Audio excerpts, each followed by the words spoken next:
Hi, hello. Welcome to Between the Lines, the YouTube channel where two USA Today bestselling authors talk about their lives and give you a peek behind the curtains in what it's like to be a career writer. I'm Devon Monk, And I'm Diana Farrow Francis, and and today I'm we're being mugged by a dog right now all of a sudden. Diana Farrell Francis and furry friend. And we're going to talk today about what we're working on. We're also going to talk about why we've been gone for a little while from the YouTube channel. And we're going to cover some future projects that we're working at. So I guess we shouldn't do it in that order. We should first talk about why we've been gone for a little while. So, Di, why have we been gone for a little while? Well, sorry. My house had the plague. And and then what happened was Devon and I have been trying to record this today for quite a while, but the sound has not been working. So I may be overly loud. In fact, I should try really hard to be a little less loud because getting my my microphone and everything to work without there's this tapping sound and then there was the electrical zappy sound. So we're trying to be, I don't want to say professional because really, but we're trying to not be a total disaster. Yeah, what's funny is the tapping sound sounded like somebody tapping on a typewriter, and I thought maybe you had like a spirit in your computer that was in there working on your novels while, and I'm like, I want one. And you know what's funny? Sydney, my daughter, who is not a child but an adult, she's been like, we should watch Scooby Doo. So we watched Scooby Doo last night. So Nice. now there's some sort of Scooby Doo villain or Yeah, something old in man my Jenkins is in your computer tapping away. the one we watched last night was this pilgrim dude with a giant mallet that was smashing people, and he was huge, and I don't remember his name, Hebediah or something like that, Just Hebediah with the hammer, huh? with a wooden sledgehammer, I guess, and he was just Just smushing people. I mean, it's a job. Somebody's got to smush people. he was a great looking villain thing until they pulled his mask off and he wasn't. I know.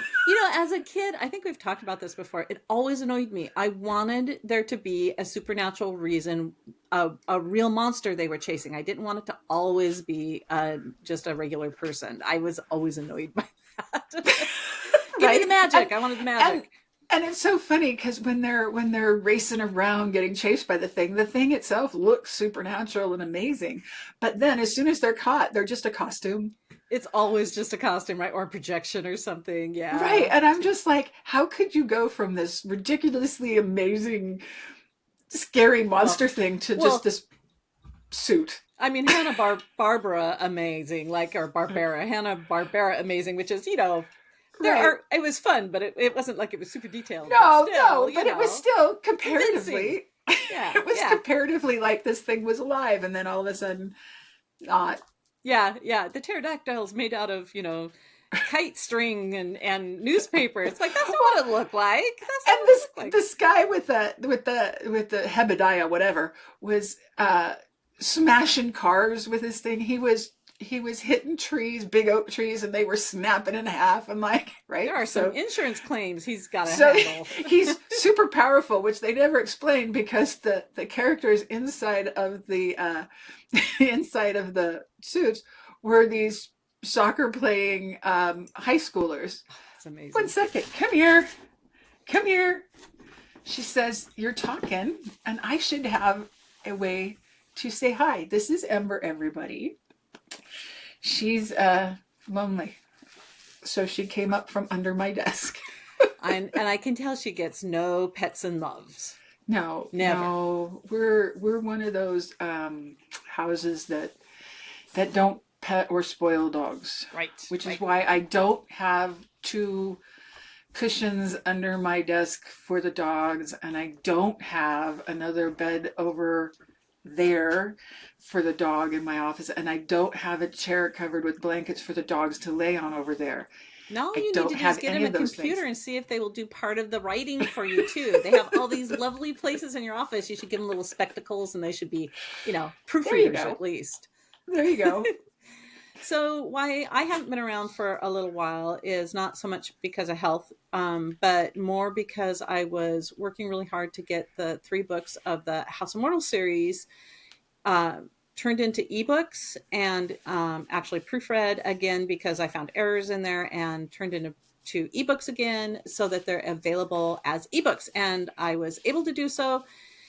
Took some going at it, but they're all 3 are now up for pre-order. I went ahead and put them up for pre-order.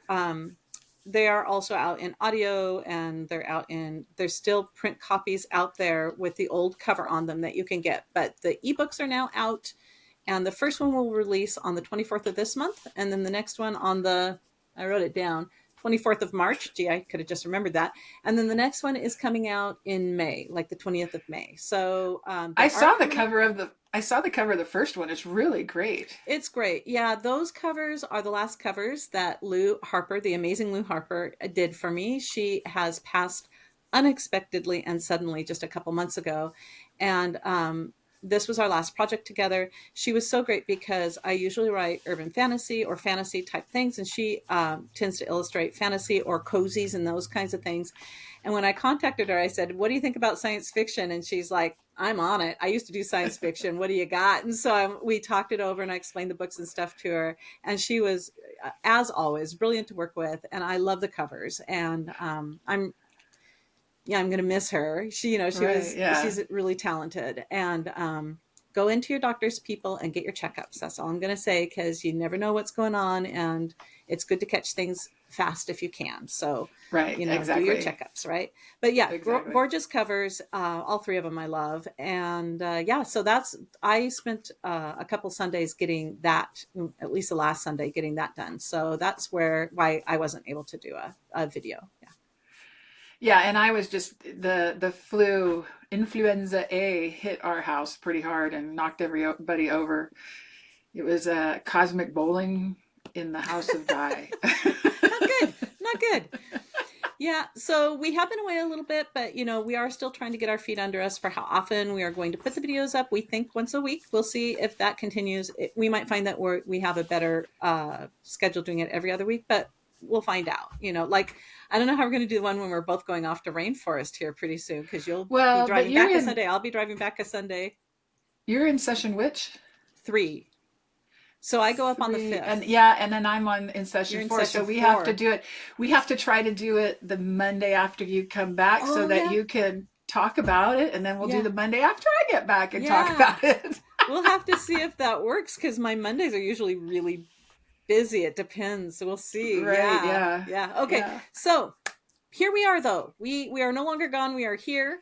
And we wanted to start off, after all that, talking about where we're at with our current projects and update. So Di and Anna, take it away. And whoever else is in there. Yeah, that was Crowley deciding to go yell, and now Merlin is going to stand in the doorway and yell because it's rude. I should probably shut the door, shouldn't I? But I'm not going to, because You'll be fine. Live. This is live. You can tell. These are our lives. So what have I been doing? I have been working on finishing up this book that has been work in progress called Dreg. And I'm in the last scene to 2 scenes, even though they proliferate. And I'm just trying to figure out exactly how to pull all the threads together and make them all, I don't want to say neat, right? But I introduced a MacGuffin, and I already knew I needed a MacGuffin, and I introduced it, and I figured out it's working real well. And now I have to actually do a little research and develop the history of the MacGuffin and what it is capable of. And what makes it a MacGuffin is that it is in itself not that important, but it is the thing that causes the villain to do what he does, and then is the reason for the book in a way. But it doesn't really. It's not like the One Ring where they get it and then they have to fight with it a while. It's more like if they got the One Ring while standing on the cliff of the fires of Mordor and went ping, Hey, that was and easy. just tossed it in. They Right? went a whole book. Or 2 paragraphs.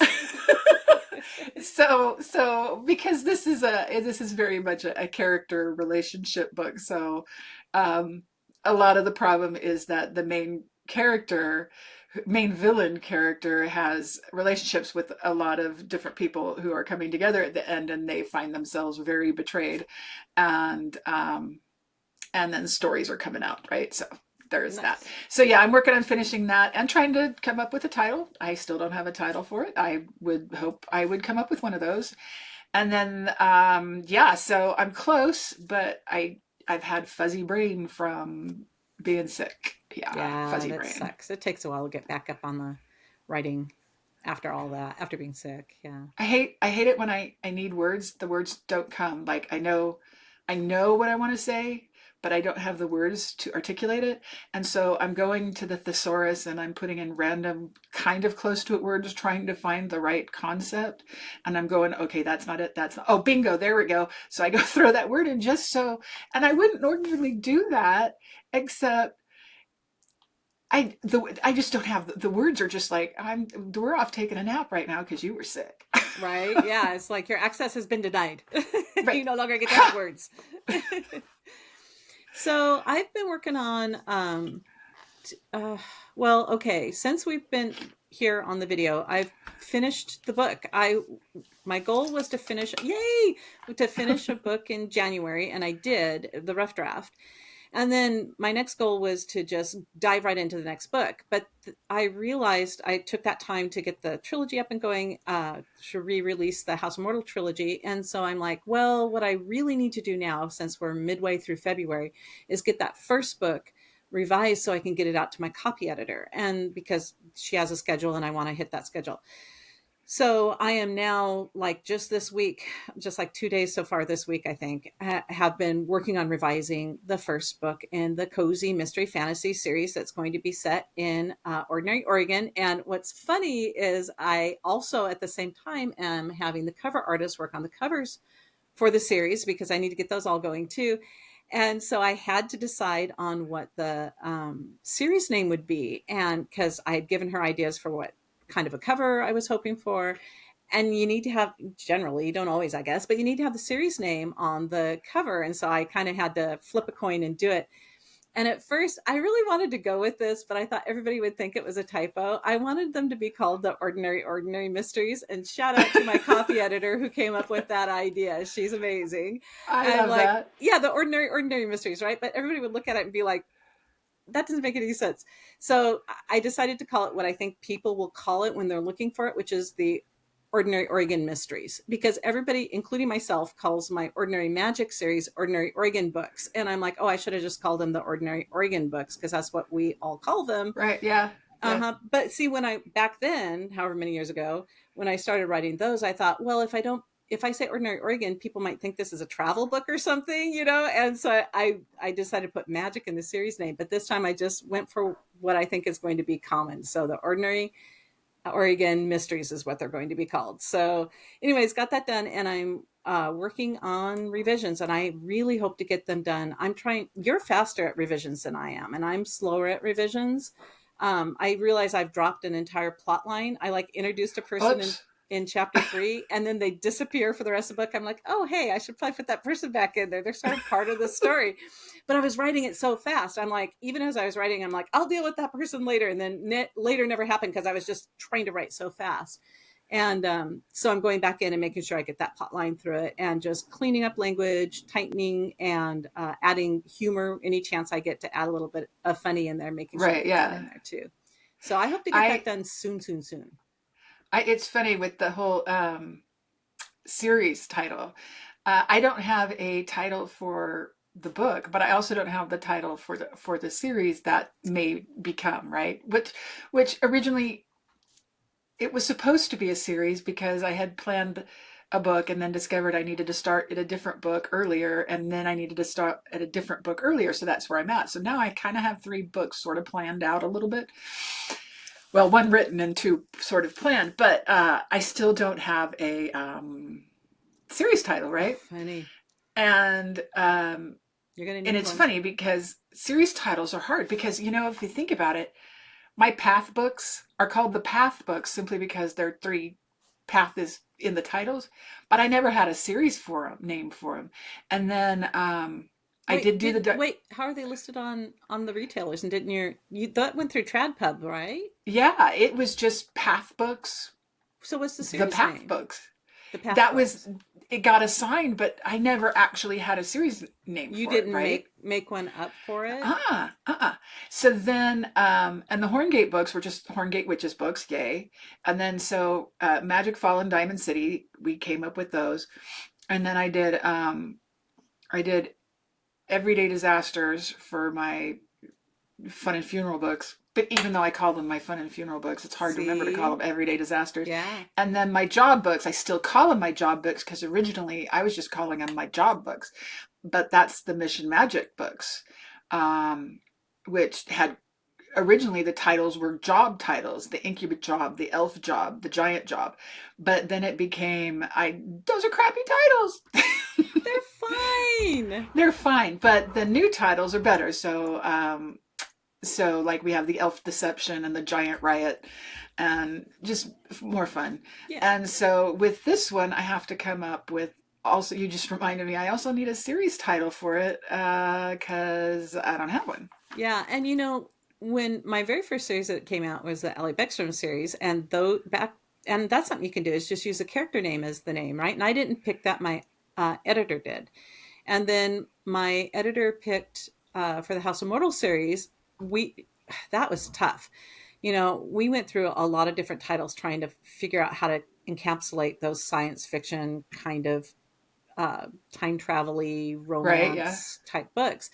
And it was my editor's idea, again, just to use the title of the first book as the series name. So it's the House of Mortal is the first book, but it's the House of Mortal series. So like you can use the first, like that's done too. You can use the Right. first book in the series as a series name. And then I think I came up with the Broken Magic series, which is a spinoff of the Ally Beckstrom series. And I think I came up with the Age of Steam series name too, which is the steampunk, which is not I out like right now in those. ebook, but they'll be out hopefully 2026. I like both of those series names Yeah, too. those are good. Yeah, with this one, because there's characters that will be in different ones, but each book is about different characters. I think I need a series name for it that isn't just one of the A person's name. characters.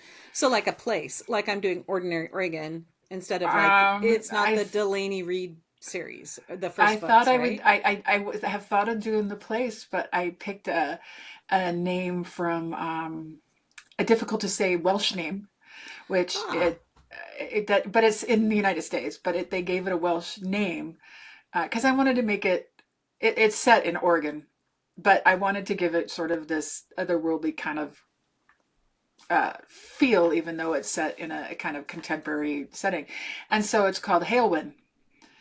But is I it don't not think that's going spelled? to work. How's it spelled? Heulwin, I think. Yeah, Halewind. like if it was spelled phonetically, you'd probably be okay. But yeah, yeah, you'll Yeah, so figure it that's not out. going to work. I'll figure it People, out. give Diana suggestions for her series name.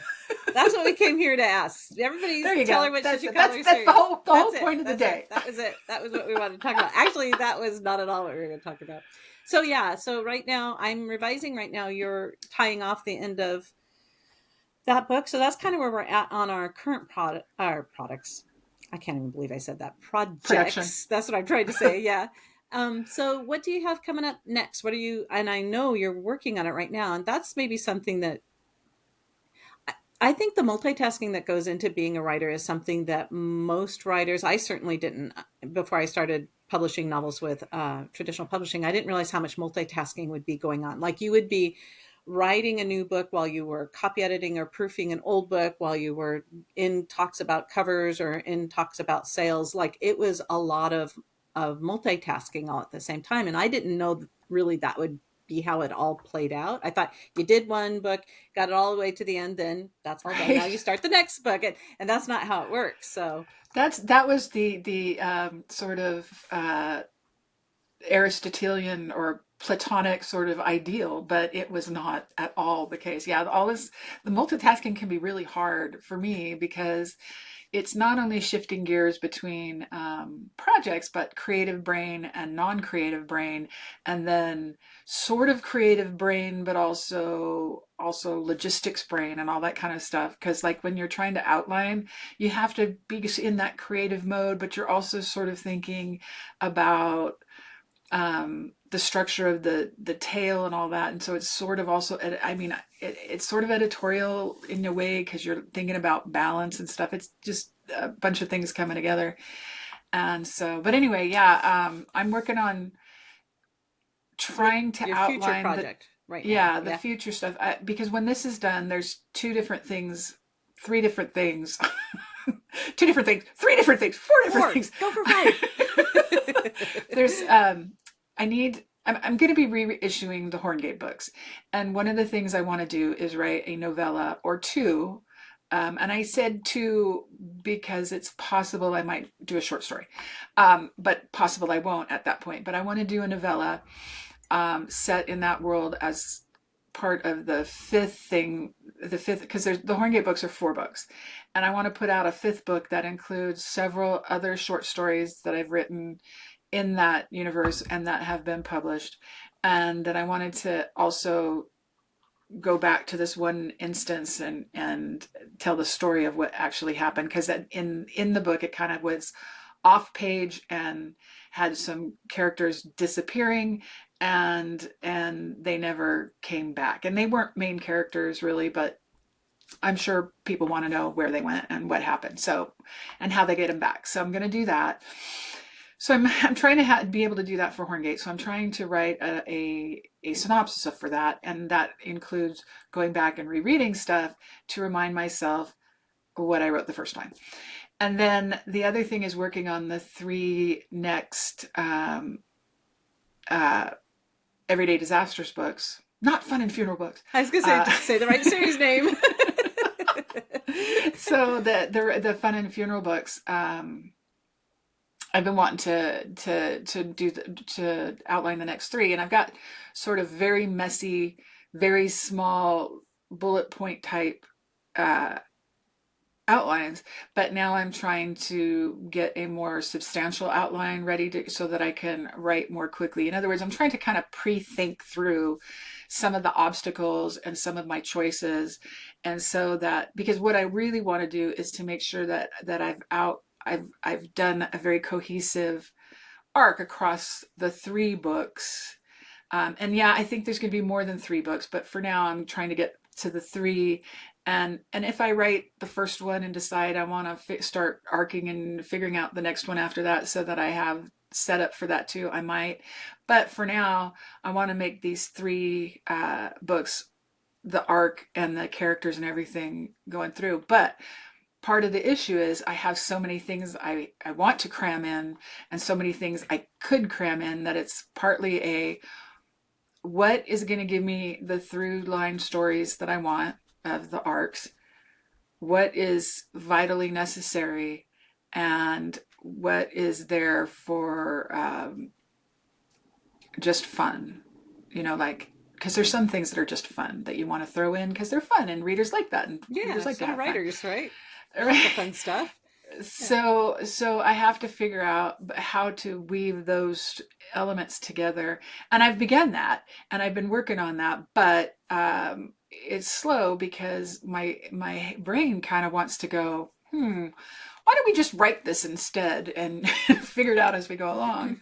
So And so I think I have to do also some brainstorm actual writing out of stuff as I'm doing this, and kind of go, okay, so I kind of have that in summary, I'll stick that in there and just be able to kind of write through some of the ideas and then absolutely. I think shrink that's, them down into the yeah. outline. I think that's, um I do outline books. So that's a process that, changes over time, how much you need for each book and that kind of thing. Right. But yeah, telling yourself the story is really outlining the book. You have to tell yourself the story. And that's like step 2 for me in outlining. So that's you know. And some people don't want to outline because they don't want to. If they figure if they tell themselves the book first, then they won't. Can you? Do you hear that? Oh yeah, that's loud. That's Merlin and his comfort ball, His and it favorite has. squeaky. Yeah, and he's like, "You're ignoring me. You can hear you talk, so I It's like want to I will be squeak a part that." of this conversation. Yeah, no. To your point that people think, well, Give me that ball.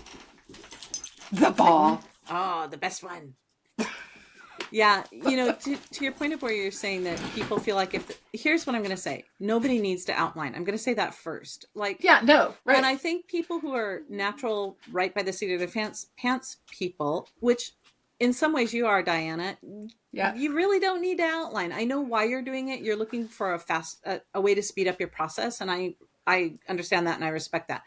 But it is so not necessary to outline unless you like to outline, and that really moves your story forward and doesn't get in the way of getting to writing. So I outline relatively quickly. Within a week I'll have a book outlined pretty much and ready to go.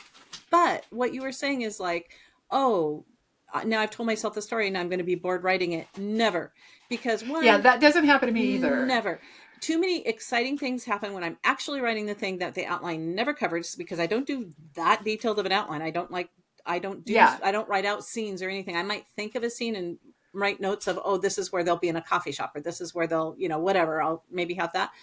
But so much exciting stuff happens when I'm actually writing that just comes up out of my subconscious that makes the book come alive. And the outline right. is Yeah, just the little, froggy lily pads to hop from one space to the next when I get stuck, basically. And and then my outline always breaks. I know we've talked about this. Halfway through my writing my outline, the story is not close enough to what I had outlined for me to just continue following that outline. So I'm back to putting out new froggy lily pads so that I can go forward to the next part. So for me, outlining doesn't lock me down to one story and only one story. It has so much room to change. And I the last book that I wrote, which was Wayward Devils, it's book 4 in the Souls of the Road series.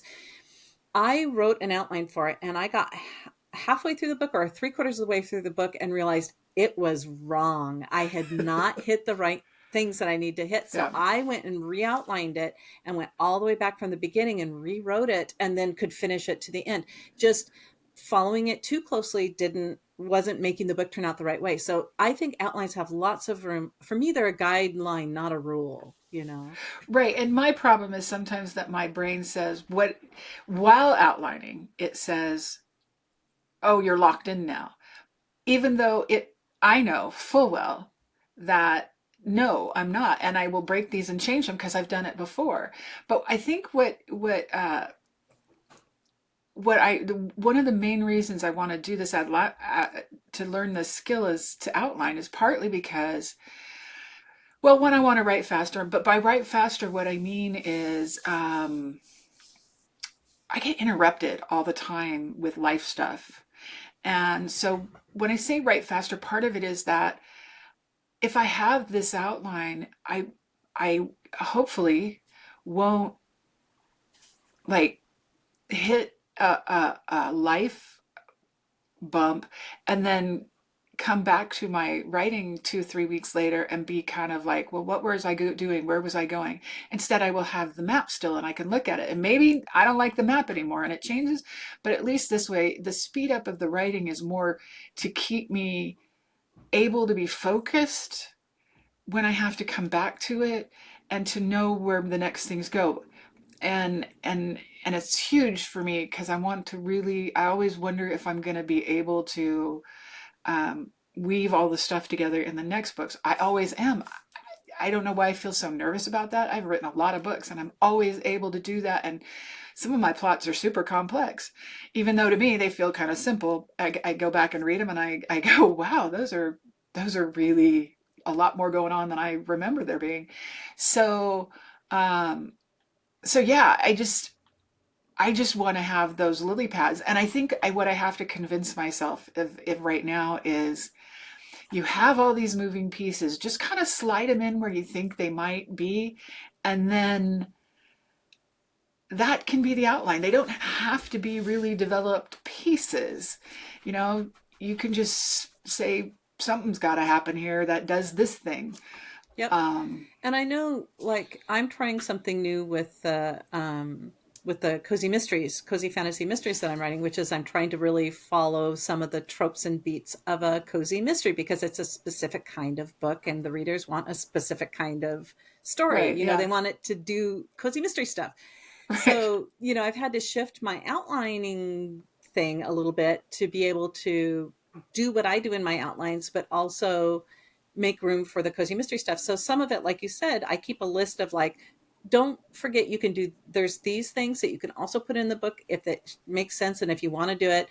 Remember, this is what these specific people are doing, and like I keep that all in kind of like a thumb like a paragraph or two at the top of my outline being like, Yeah. remember, this is kind of, this is the story, and now all of this is the steps to it, but if you need to, you can come up and borrow this or add that, you know, and it'll kind of go in. So that's kind of like your idea of keeping like ideas on the side that you can, like you said, if you hit a bump, you're halfway through the book or three, you know, quarter of the way through the book, and now you need to do this next part of the book. You don't remember half of what you already wrote.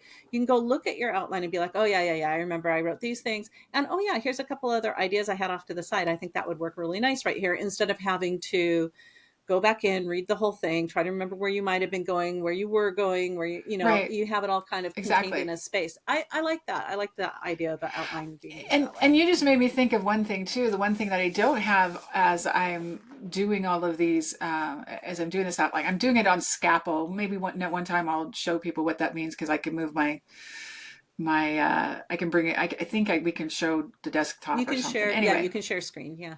okay. So one day we'll do that. But I haven't put a list of the secondary characters, all of them, like just a list of different characters that have appeared in the books, and some of them are definitely recurring characters and stuff like that. But there's some that could be recurring that I haven't had as recurring, or might be useful. So I can just, what if I just had a list and I could just pop them in when I need them? Absolutely.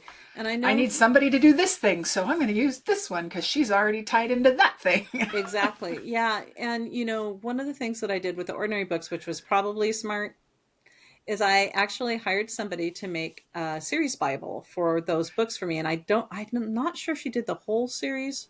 I'll have to double check.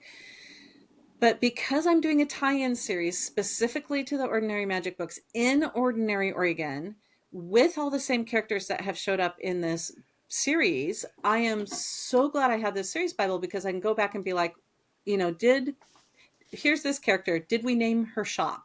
Like there's a character that has a shop in town. Did I ever name it? And it's like, Right, oh, yeah. no, I didn't. So we need to name that, you know? Or here's this character. What's her background? And what I find fascinating about, it was a great person who did my series Bible. I would recommend her. I can't remember right now her name, but I will try to remember it and then we can share it another time.